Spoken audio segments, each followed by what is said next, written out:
Hello guys, అందరు ఎలా ఉన్నారు? నేనైతే బాగానే ఉన్నాను. మీరు సబ్స్క్రైబ్ చేసుకుంటే ఇంకొంచెం బాగుంటాను. నేనైతే ఈరోజు మా డాడీ వాళ్ళ చిన్నప్పటి ఊరికి వచ్చేసాను అనమాట. ఇదైతే మరుపూర్ గ్రామం, నెల్లూరు జిల్లాలో ఉంటుంది. టెంపుల్లో అయితే కామాక్షి సమేత మల్లికార్జున స్వామి వారు ఉంటారు. ఆ రోజు మాది ఉభయం ఉండిందనమాట. కార్తీక మాసం అంటేనే ఆకాశ దీపం పెడతారు కదా, సో అరేంజ్మెంట్స్ చేసుకుంటున్నారు. ఆకాశ దీపాన్ని కార్తీక దీపం అని కూడా అంటారంట. కార్తీక మాసం అంటేనే శివుడికి విష్ణుమూర్తికి ఇద్దరికి చాలా విశిష్టమైన మాసం.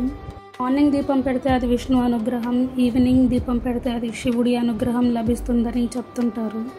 ఈ పవిత్రమైన గుడిలో ఊరందరి మధ్యలో ఆకాశ దీపాన్ని చాలా అద్భుతంగా వెలిగించారు.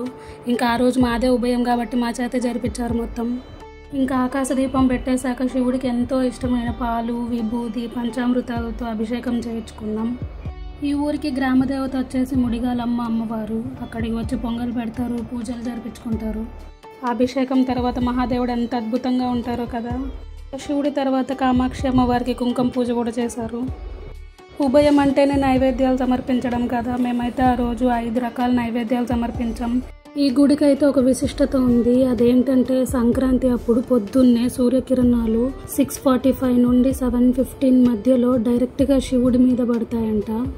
గుడి నిర్మాణం గురించి అధ్యక్షుడు చంద్రశేఖర్ రెడ్డి గారి మాటల్లోనే విందాం రండి. మరుపూరు దాన ధర్మ చెరువు శాసనం లభ్యం అంటే ఇక్కడ ఒక రాతి మీద ఒక శాసనం రాసి ఉండింది. ఆ శాసనంలో ఏముందంటే, పొదలకూరు సమీపంలోని మరుపూరు గ్రామం నందు నూతనంగా నిర్మించిన శ్రీ కాశీ విశ్వనాథ వినాయక స్వామి ఆలయం సమీపంలో గ్రామ శివార్లలో చెరువు దగ్గర ప్రాచీన తెలుగు శాసనం కనుగొన్నట్లు స్థపతి అంటే ఈ ఇంజనీర్ని స్థపతి అంటున్నాం.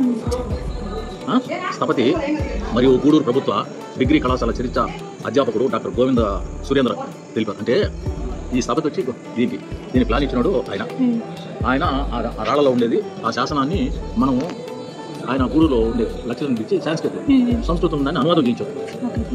ఆ అనువాదం ఏంటంటే, ఆలయ నిర్మాణం పనుల్లో భాగంగా పరిశీలించడానికి గ్రామస్తులు శ్రీ గోపాలరెడ్డి కోరిక మేరకు వెళ్లిన డాక్టర్ సురేంద్ర గారు సమీపంలోని పాత రాళ్లు చల్లాచెదురుగా ఉండడాన్ని గమనించి పరిశీలించి అందులో కీర్తిశేషులు 1630 నాటి ప్రాచీన శాసనం అంశాలను బయటపడ్డాయి. అంటే ఇది నిర్మాణం చేసింది 1638.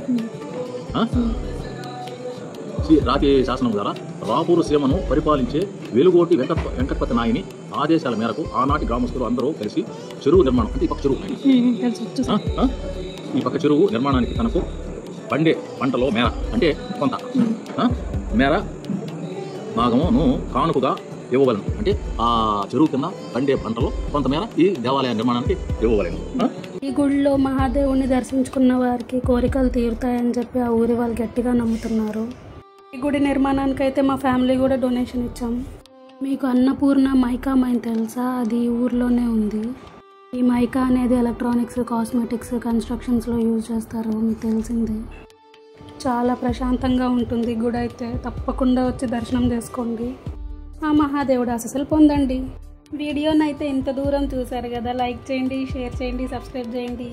బాయ్.